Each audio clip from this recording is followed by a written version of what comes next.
Të nderuar shikues, u rikthyem në studio me personalitetin e ditës sotme. Në fakt, me qenë se jemi në prag të festave të fundvitit, do të flasim për gjëra të bukura, gjëra pozitive, gjëra të cilat ne si shoqëri me të cilat mburemi dhe kanë lënë gjurmë në veprimtarinë e tyre.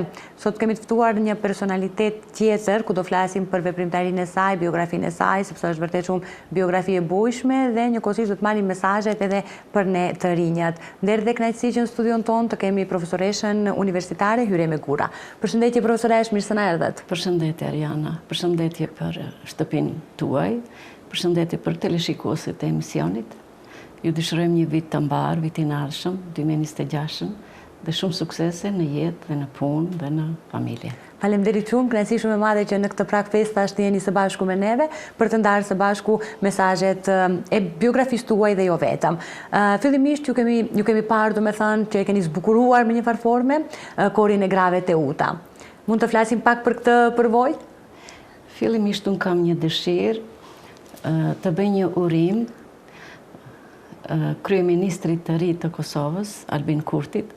E kam përcjell me ankth karrierën e tij. Dhe tani gëzimi im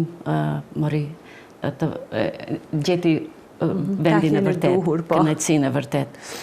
Unë gjithashtu dua të bëj edhe një digresion, një kritik gazetarëve në përgjithësi, të cilët kur prezantojnë institucione duhet të kenë kujdes me gjuhën, veçanërisht me përdorimin e barbarizmave dhe nuk jam ndonjë puritane shumë e madhe, mirë po përsëri dua të ndikoj në media, në shoqëri, ke studentët, ke rrethi ku veproj, që fjalët shqipe të rikthehen në sfondin e fjalorit dhe në sfondin e komunikimit. Unë fillimisht kam një listë këtu të fjalëve të cilat kanë shumë domethënie të bukur në gjuhën shqipe, ne i përdorim në gjuhët e huaja, veçanërisht në gjuhën angleze. Ja fjala meeting, që ka kuptimin në gjuhën shqipe dhe përdorimin në gjuhën shqipe, që do të thotë tubim. Ne nuk duhet të themi adekuat, por i përshtatshëm. Të mos themi avancim, por të themi përparim. Të mos themi shans, por të themi gjas. Të mos themi indicie, por tregues. Të mos themi ese, por hartim, tem. Të mos themi spirituale, por të themi shpirtërore. Të mos themi mentalitet, por të themi mendësi. Të mos themi inkorporuar, por trupëzuar. Të mos themi pedonale, por shëtitore. Të mos themi komunitet, por bashkësi. Të mos themi salutoj, që zakonisht në Shqipëri e përdorin këte, jo nga ana jonë, por të themi përshëndetje. Të mos themi bosh, por i zbrast. Të mos themi minorancë, që shpesh e përdorin politikanët, por të themi pakic. Të mos themi mazhorancë, por të themi shumic. Të mos themi fluid, por të themi i rrjedhshëm. Të mos themi stabil, por të themi i qëndrueshëm. Të mos themi fragjil, por i brisht. Kohët e fundit është një qëndrim i gazetarëve, kopjojnë fjalët e perëndimit dhe i përdorin ato në mënyrë shumë të vrullshme. Ja ishte fjala për bullying. Bull në gjuhën angleze është ka, është një kafsh që bën sulm, dhe ne kemi shumë fjalë të bukura në vend që të përdorim bullizim, ne mund të themi përbuzje, mund të themi ngacmim, mund të themi të gjejmë fjalë adekuate për këtë term i cili përdoret me të madhe, bullizim. Shumë është e vrasht në komunikim. Njerëzit që se njohin kuptimin e saj, devijojnë fare nga biseda. Ne kemi edhe fjalën divorce, që përdoret shumë, edhe nga të rit. Kemi fjalën çkunorzim, sa e bukur është. E shumë fjalë të tjera që mos... Ju lutem kujdes, ju gazetarët veçanërisht, edhe në përpelimin e emrave të emisioneve. Unë adhuroj Grida Dumën.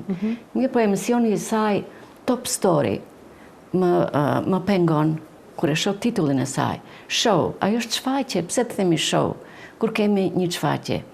Megjithëse jam profesoreshe gjuhës dhe letërsisë angleze, unë përsëri kërkoj që në gjuhën shqipe të përdoren termet adekuate, veçanërisht nëpër institucione. Ka tendencë dhe mjetet e informimit, veçanërisht ato private, tentojnë të përdorin gjuhën lokale. Gjuha lokale është e bukur, po është për vendin e vetë. Nuk mund një qytet me 2 universitete të rënoj akademin e shkencave dhe të rënoj në përgjithësi gjuhën e bukur shqipe standarde. Dhe kështu kisha përcjell një porosi te gazetarët, te profesorët, administratorët, punëtorët e mjekësisë, të gjithë me radhë, se është një pasqyrë shumë e zymt, një pasqyrë shumë e errët. Faleminderit shumë për këto mesazhe, këto porosi kaq bukura, për të pasur kujdes që ta shkruajmë bukur gjuhën tonë të bukur shqipe. Profesoresh, të flasim për korin e grave Teuta, ku ju, thash pak më herët, keni zbukuruar me prezencën tuaj këtë kor dhe për këtë përvojë të juaj në këtë kor. Kori Teuta mban një emër shumë të bukur.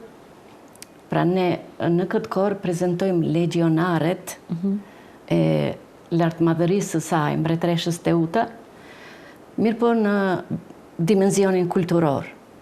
Pra, dhe ne duhet të mbajmë frymën e kësaj mbretreshe, duke treguar vlera, duke treguar prestigj, duke treguar kujdes ndaj kulturës, muzikës dhe etnografisë shqiptare. Unë antar e kori kam qenë që nga vitet 1973, kur atëherë isha nxënëse në gjimnaz, ndjes past profesoresha ime briljante Advije Kuriu, na grumbulloi një grup të madh vajzash, mbi 30-40, dhe tha, ju do këndoni këngë korale shumë të bukura për qytetin e Tetovës. Ne në fillim hezituam, mirë po ajo ishte shumë e vendosur, ishte shumë punëtore, ishte shumë kategorike, e suksesshme, e disciplinuar, dhe si sot e mbaj mend atë bukurit të paraqitjes korit tonë. Dhe ditëve të fundit po lundron në për Facebook kjo fotografi që më bëri të kënaqem, e gjeta veten aty, dhe i faleminderoj ata të cilët e lansuan këtë fotografi në Facebook. Tani ne bëjmë ushtrime, pasi jam pensioniste, vendosa të bashkangjitem grave virtuoze të këtij kori, duke menduar se dhe këtu mund t'jap një kontribut.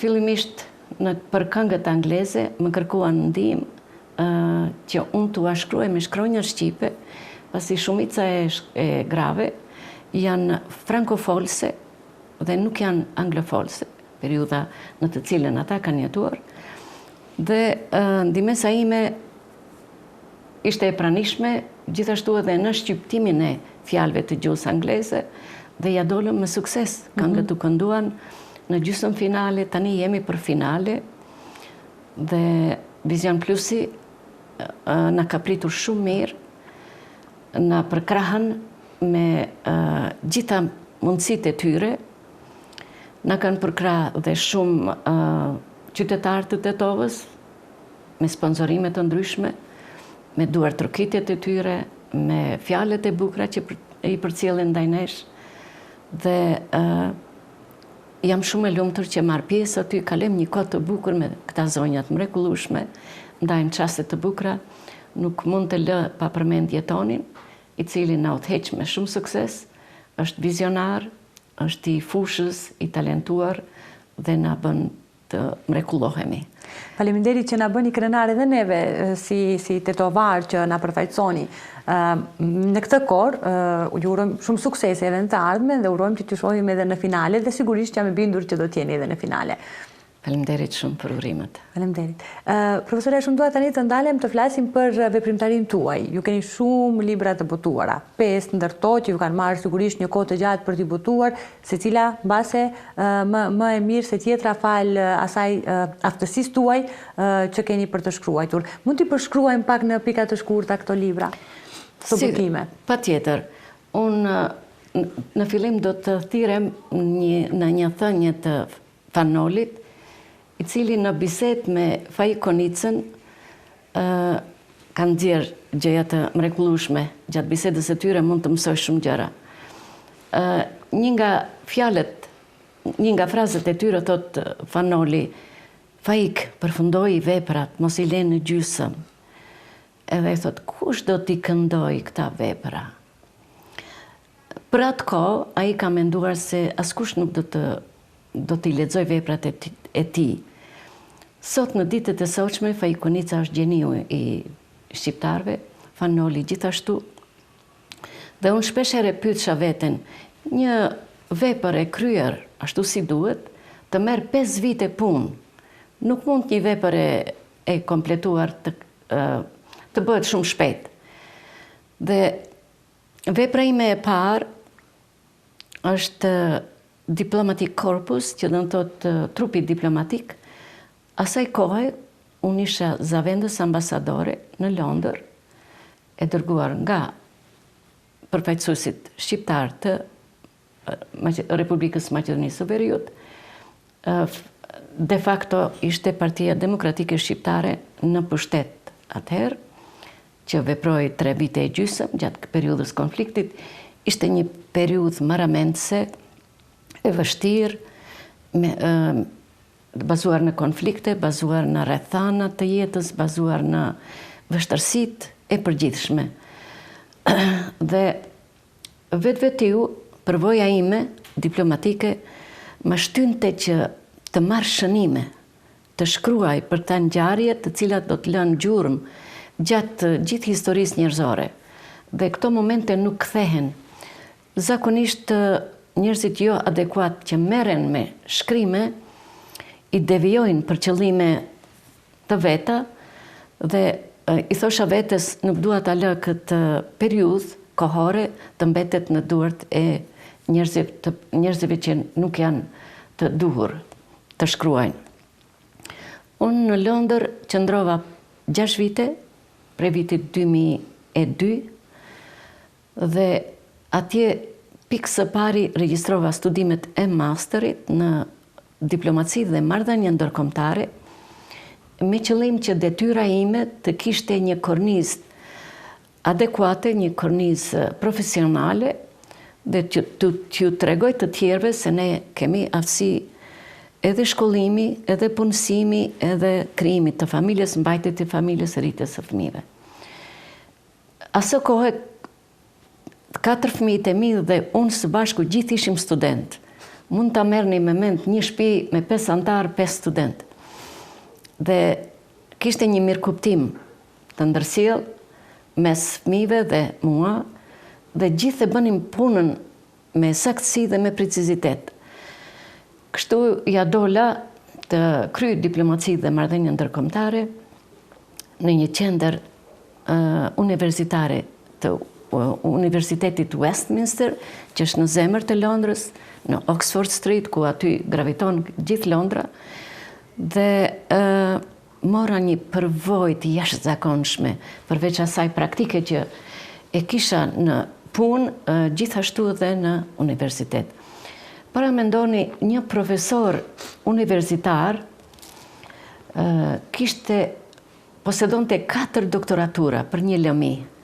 Dhe unë i thosha vetes çfarë mundësie e madhe për mua të gjindem në këtë rreth, në këtë mes. Unë isha dhe përfaqësuese e ambasadës në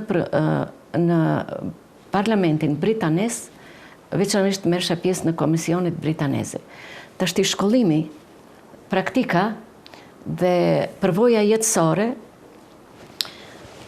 njohurit historike, njohurit diplomatike, njohurit informatat e lajmeve të kohës, më bënin të qartë komunikimin me komisionet e Parlamentit Britanes. Kështu informoja kryetarin e Partisë Demokratike Shqiptare asaj kohe nga Londra me lajmet më aktuale që ishin në botë dhe indicjet apo rrugët nga të cilat vijonte politika botërore.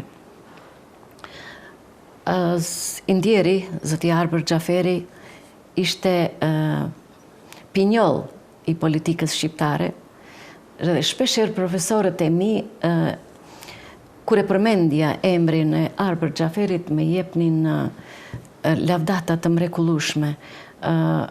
Thonin ai e ka vendin në Oxford University, në Universitetin e Oxfordit të ligjeroj, mendje matësia e tij, largpamësia e tij ishin domethënë të pakufishme. Kështu përvoja ime shtohej ditë pas ditë. Dhe unë fillova të shkruaj atëherë. Botova në fillim bëra një temë masteri për marrëveshjen e orit, implementimi i marrëveshjes orit, dhe të cilën e mbrojta në Universitetin e Westminsterit, dhe ata u pëlqeu shumë tema ime dhe kjo temë u deponua në bibliotekën e Universitetit Parlamentit Britanes dhe gjithashtu është e deponuar edhe në bibliotekën e Universitetit Westminsterit. Ata ishin njerëz që vlerësonin vlerat e vërteta, çmonin shkrimet të cilat ishin autentike, të cilat tregonin ngjarje të vërteta, ngjarje të rëndësishme. Në punimin tim unë kam 192 referenca, ku ju referohem dokumenteve aktuale të kohës. Këtu përfshihet periudha prej vitit 2001 deri në vitin 2005. Ndërsa libri ose vepra Diplomatic Corpus është botuar në vitin 2011. Edhe kështu me radh mandej punimet e mia. Unë në këtë vepër përshkruajta gjitha ngjarjet që ndodhnin, përfshir trazirat, përfshir kërkesat e shqiptarëve, përfshir eksperiencën e popullit dhe mangësitë të cilat gjindeshin përreth meje. Unë kam cituar edhe shumë filozof të huaj, profesor universitetesh të universiteteve botërore, që thënjet e tyre më lënë mbresa.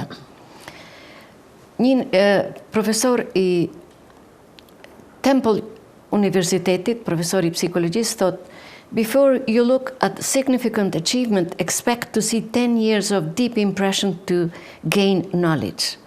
Thjesht thënë, për të fituar dituri të thella, së paku të duhet një përvojë 10 vjeçare. Dhe gjithmonë nuk isha e gatshme të marr hap, duke menduar se ndes jam e gatshme. Unë kam shkruajt një temë Account for Elusive Peace in Republic of Macedonia. Llogaria për paqen iluzive në Republikën atëherë Maqedonisë, tani Maqedonisë Veriore. Çka thot Mahatma Gandhi? There is a higher court than the court of justice. And that is the court of conscience. It supersedes all other courts. Që do të thotë, ka një gjyq më të lartë se gjyqi i drejtësisë, ai është gjyqi i vetëdijes, i cila i t'i kalon të gjitha gjyqet tjera. Do të thirresha në emra të njohur, në emra të, mendoj, në fraza të mençura. Në të njëjtën temë, a continuing account for elusive peace in Republic of Macedonia, është një temë tjetër e cila është vazhdimësia e llogaridhënies për paqen në Republikën e Maqedonisë. Albert Einstein thot: "Peace cannot be kept by force." Paqja nuk mund të mbahet me forcë. It can be only achieved by understanding. Mund të arrihet vetëm me mirëkuptim. Kjo është një rekomandim edhe për kohën aktuale. Ja që ka thot Martin Luther King, në të njëjtën temë, unë citoj dhe Martin Luther Kingin. Darkness cannot drive out darkness. Errësira nuk mund ta largoj errësirën. Only light can do that. Vetëm drita mund ta bëjë atë. Hate cannot drive out hate. Urrejtja nuk mund ta largoj urrejtjen. Only love can do that. Sipas Martin Luther Kingit, edhe unë kam ardhur në bindje, në vendim se dashuria e gjitha gjërave të bukura ushqen zemrën dhe leximi i gjërave të bukura ushqen trurin, ushqen mendjen. Kam zgjedhur edhe një quote tjetër të John F. Kennedy. Ne dim se John F. Kennedy ishte një priz i madh i Shteteve të Bashkuara të Amerikës dhe thot, I'm talking about genuine peace, the kind of peace that makes life on earth worth living, and the kind that enables men, nations to grow and hope and build a better life for their children. Ai ishte vizionar dhe mendonte se me paqë do të shndroj botën në një vend të bukur për njerëzimin.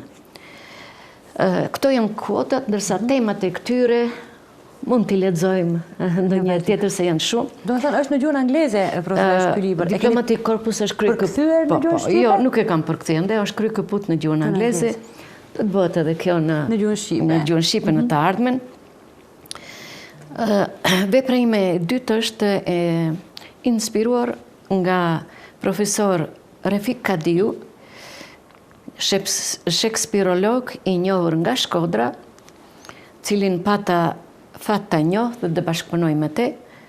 Ai më tha, mu drejtua me fjalët hyreme, kisha dash prej teje që të bësh një temë e cila do të vlerësohet shumë dhe do të ketë shumë impakt në shoqërinë tonë. Dhe cila është tema? Pra, kjo temë titullon Kontributi diasporës shqiptare në kulturë dhe vlerat materiale e shpirtërore të shoqërisë anglosaksone. Këtë periudhë që unë kam shkruar për figurat e famshme shqiptare, të cilat kanë përfaqësuar ambasadat, kanë përfaqësuar diplomacinë, kulturën, çdo gjë të bukur të popullit të tyre në vendet ku jetojnë.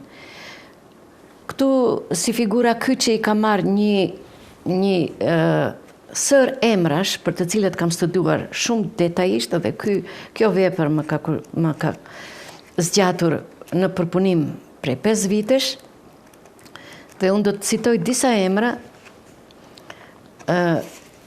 eminent. Në kapitullin e parë flas për krijimin e diasporës shqiptare, emigrimi i shqiptarëve në të rreth e Shtetet e Bashkuara të Amerikës, Mbretërinë e Bashkuar në Kanada dhe Australi, pra këto janë shtetet anglofolse. Dhe mandej shqiptarët në Australi zonë vend të posaçëm në punimin tim.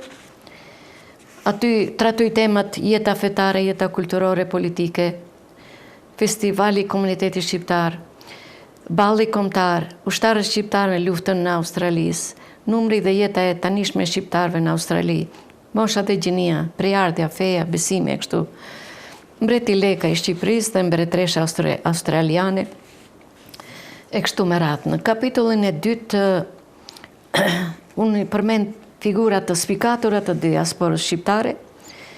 Një ndër to është Fan Noli, Faj Kunica, Kristo Dako, Kristo Floqi, Nelo Drizari, John Mili për ndryshim në gjuhën shqipe, Stavros Kendi, Gjon Sinishta, Vebi Ismaili, Arshi Pipa, Samire Pishta, Josef Diogardi, Nexhmien Zaimi.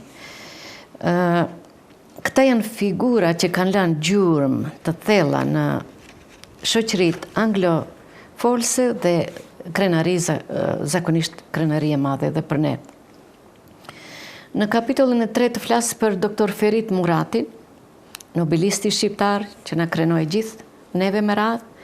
Në kapitullin e 4 flas për Loreta Linda Çekani, Linda Çekani është personalitet dhe shkrimtare e romansave dhe e shpërblyer me çmime të larta në Shtetet e Bashkuara të Amerikës. Mandej flas për në kapitullin e 4 flas për Gjim Belushin, Eliza Dushkun dhe Stan Dragoti. Gjithë këta emrat e njohur, Stan Dragoti është regjisor, ndërsa Gjim Belushi dhe Eliza Dushku aktor të famshëm. Në kapitullin e 6 flas për origjinën, formimi arsimor dhe veprimtaria akademike letrare si dramaturg, prozator dhe eseist i Gëzim Alpionit. Është një profesor në Birmingham të Britanisë së Madhe dhe ai ka kontribut të madh në përpilimin e veprës dhe në përshkrimin e jetës të Nën Terezës. Është numri 1 i cili përshkruan shumë bukur jetën, karrierën, pavdekshmërinë e saj, veprimtarinë e saj të Nën Terezës. Kjo është vepra e dytë, ndërsa këtu vepra në gjuhën shqipe. Në gjuhën shqipe, po. Mandej kam këngët lirike, këngë të dashurisë, të gurbetit dhe të ushtarëve. Këtu dua të përmend të bashkëshortin tim të ndjer, Daud Gura, i cili meritat më të mëdha i ka ai për këta dy vepra, që janë vëllimi i parë dhe vëllimi i dytë, dy vepra. Unë vazhdova, këta ishin dorëshkrime, janë mbi 700 këngë popullore të trevave shqiptare, të lëna në dorëshkrime. Unë vazhdova me një seri këngësh të tjera, të cilat i mlodha nga fshati Gurgunic dhe fshatët përreth dhe disa vende të cilat kishin mbet mangët nga Rafshina, Malësia e Pollogut. Dhe i përpunuam, i reguluam, i ndam sipas natyrës e këngëve, këngë darsme, këngë fejese, këngë synetie, këngë mortesh dhe kështu me radhë. U bën një vëllim i madh për 700 deri në 800 këngë, që mendoj ka nevojë ndaj të vazhdohen. Këta janë në gjuhën autoktone të vendit ku ata burojnë dhe kanë specifikat e veta. Dhe unë mendoj se këngëtarët e ardhshëm dhe bendet, grupet muzikore të ndryshme mund të shfrytëzojnë këta dy vëllime për të sjellë në repertuaret e tyre këngë të bukura të gjuhës shqipe. Ndërsa këtu kam veprën e bashkëshortit tim të ndjer, Kohë e hutuar. Këtu kemi një vëllim poezish që janë shumë të forta, janë me motive gurbeti, me motive dashurie dhe me motive patriotike. Daud Gura ka qenë një person i përndjekur me vitet të tëra, i anatemuar edhe nga rrethi dhe nga shoqëria, për arsye se qëndrimi me te do t'i sankciononte në punë, në familje dhe në veprimtaritë e tyre. Ai e kuptoi pozitën e tij në periudhën që ne jetuam 13 vite bashk, na u morën pasaportat, na u ndalua qasja jonë në rrethet të ngushta dhe të gjëra familjare, na ngushtua rrethi në qasjet institucionale, u përzum nga punët, nuk pranoshim askund dhe ishin periudha të vështira. Po të kishim pasaportat, ne do të kishim migruar jashtë dhe do të gjenim rrugët tona. Po nuk e patëm këtë fat, pasi pasaportat tona u mbajtën në Ministritë Punëve të Brendshme. Unë kujtoj aso kohë njerëz dashamirës, të cilët mundonin të na ndihmojnë në gjitha mënyrat. Ne ja filluam artizanateve, unë fillova të qep, fillova të thur, fillova të punoj, të siguroj kafshatën e fëmijëve, mirë po nuk e lenim anësh edhe aktivitetet tona patriotike. Daud Gura njihet si një patriot i fushave të veçanta. Ai kontaktonte me njerëzit adedashës, bënte ushtrimin e antarëve të ri të ushtrisë çlirimtare shqiptare, kado ku ishin ato, bënim lista, lidhnim aktivitetet, zgjidhnim punë të cilat do të na kontribonin në raste rreziqe. Ju të rit nuk e dini, po aso kohë bështe çthurja e Republikave të Jugosllavisë dhe ne mendonim se ishte koha më e saktë dhe më e volitshme që ne të shkëputeshim si një trup shqiptarësh dhe të bashkangjiteshim tokës am, tokës mam dhe të rregullonim një herë për gjithmonë çështjen shqiptare. Mirë po, punët e brendshme, Ministria e Punëve të Brendshme serbe, që nga viti 1937 përforcoi Akademinë serbe, e cila punonte,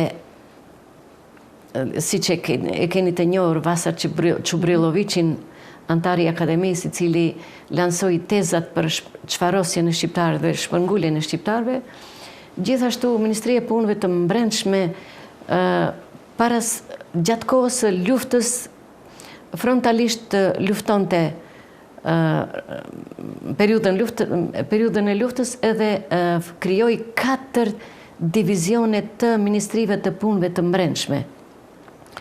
Ai bëni shpërnguljen e fshatrave serbe në territorit shqiptare, që sot i kemi si mollat të rëna nga druni, ku përreth gjinden pemë tjera, që të bëjnë shpërnguljen e shqiptarëve, përdorën praktika të asimilimit të shqiptarëve, turqizimit të shqiptarëve në trojet, me qëllim që të bëjmë minimizimin e banorëve shqiptarë, që mos jenë nesër faktor shtetëformues dhe mos jenë në të ardhmen shtetbërës. Në disa fusha ja arritën qëllimit, u bë shpërngulja e madhe në Turqi. Në sferën tjetër mund të shohim shqipfolësit të cilët flasin gjuhën turke në familjet e tyre, nga presionet e ndryshme 500 vjeçare plus në presionet e mbretërisë kroato-slovene serbe, nga friga se mos sankcionohen, nga friga se mos humbin vlerat aristokratike që i kanë poseduar, dhe kështu kjo është një gjë e madhe që duhet diskutuar. Prandaj shpeshherë unë ju them sot, lexoni se armiku të don të pashkolluar, të don të varfër. Me këtë kategori, njerëzit shumë lehtë mund të manipulohet me të varfërit dhe me të pashkolluarit. Me një kafshat të vogël i bën për vete, ndërsa të shkolluarit dhe të pasurit është më vështirë t'i kthesh nga vetja. Dhe kështu i pasur s'mund të bësh gjithmonë, por i shkolluar mundesh. Kur jemi këtu te çështja e arsimimit dhe shkollimit, ju keni një përvojë shumë të gjatë me studentët, pra si profesoresh universitare në Universitetin e Tetopës. Të flasim pak për këtë raport që keni ndërtuar me studentët. Prej vitit 2007 u vendosa të kyçem në Universitetin e Tetovës si ligjëruese, ndërsa unë jam themeluese e katedrës së gjuhës dhe letërsisë angleze dhe njëkohësisht e Universitetit të Tetovës, së bashku me të ndjerin të çmuarin, të dashurin ton, rektorin e ndjer Fadil Sulemani, i kam qëndruar pranë në çdo takim, sa herë që është dash, ka pas nevojë për interpretimin tim në gjuhën angleze. Këtu fitova edhe një përvojë të dy fisht politike dhe nuk mund të lejsha anash universitetin pasi u diplomova në master në Londër, regjistrova studimet e doktoraturës në Tiranë, u transferova mandej në Shkup dhe mandej pasi doktorova, u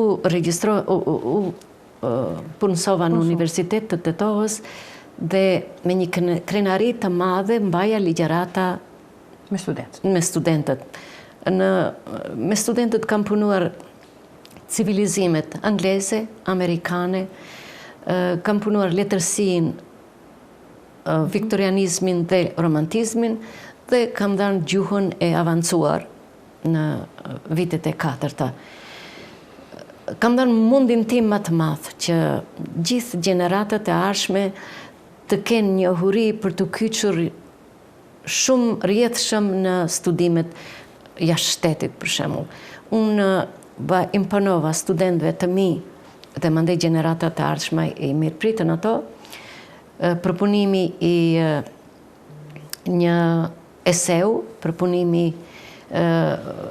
prezantimi gojor dhe pyetjet me shkrim, për një provim duheshte të kalojnë në tre fazat. Në fillim kisha pengesa, mirë po më vonë, studentët të cilët diplomuan dhe dolën jashtë, më janë faleminderuar shumë se kishin më njohuri se si duhet të kyçen në sistemet ndërkombëtare. Unë e bëra timen në maksimum dhe nuk lishoja kërkoja vlera nga studentët dhe i vlerësoja mirë punën e tyre. Mirë po patjetër të them edhe këtë, me ndrimin e partive politike u bë një hamulli, maçuistët dhe njerëzit e paditur dhe njerëzit që kishin në frym të tyre muskujt dhe kallashët dhe armët, keq përdorën vlerat e njerëzve adekuat në universitet. Mua më përjashtuan nga universiteti 2 vite para kohe, mundesha të jap kontributa dhe 2 vite. Faktor numër 1 për këtë ishte rektori Vullnet Ahmeti, i cili i shifte pengesa njerëzit e zellshëm, njerëzit e mençur, njerëzit që ishin apartijak, njerëzit që nuk i përkesnin bandës së tij, dhe unë nominova si senatore e universitetit nga këshilli mësimor shkencor i gjitha fakulteteve. Më nominuan dhe më dhanë votën me shumicë. Dhe momenti i përjashtimit tim ka qenë shumë brutal, pa u kry procedurat të cilat duheshin. Përjashtimi im nuk u përcjell në këshillin mësimor shkencor, me qëllim që mos të refuzohet nga këshilli mësimor shkencor, se aty kishte njerëz të mençur, kishte njerëz të ditshëm, kishte njerëz të drejtë, sofistik, të cilët e mbronin universitetin, e mbronin dijen, e mbronin punën. Kështu që sot vazhdoj punën ende në sfera të ndryshme dhe nuk do të ndërpres derisa nënej me thoshti një damar të me lëviz, unë do të punoj, do të përkushtohem. Kur jemi këtu tek kjo çështja e vullnetit të madh për punën, për përkushtimin, cilat ishte porosia juaj për të rinjët, që të shërbej si model dhe shembull ashtu siç keni qenë ju në karrierën tuaj? Të rinjtë kanë shumë lehtë sot. Ata kanë bibliotekat në xhepët e tyre, ja, këtu e keni bibliotekën.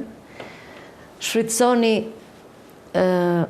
inteligjencën artificiale për të mirë, ose shfrytëzoni për të këqija, lexoni sa më shumë edhe atë artikuj të vlefshëm, të begatshëm, lexoni histori prej sa shekujsh të mundeni mbrapa e deri më sot, se kur e njeh historinë, e njeh popullin tënd, e njeh të ardhmen tënde dhe përgatitesh për një ardhmëri të suksesshme. Leximi, edhe një po e përsëris, është ushqim për trurin e njeriut. Faleminderit shumë për këto këshilla kaq të mbyllura. Ne ju falenderojmë shumë që ndat nga dita juaj për të qenë sot pjesë e emisionit ton. Ju urojmë shëndet edhe gëzuar festat. Gëzuar festat. Faleminderit shumë për mikpritjen. Kënaqësi shumë e madhe. Dhe për kujdesin që treguat ndaj meje. Faleminderit edhe një herë përsëri. Faleminderit jush. Të nderuar shikues, ishte kjo pjesa me personalitetin e ditës. Ju vazhdoni që qëndroni dhe më tutje me programet tona në vijim. Ne bashkë do të shihemi sërish nesër. Deri atëherë, mirupafshim.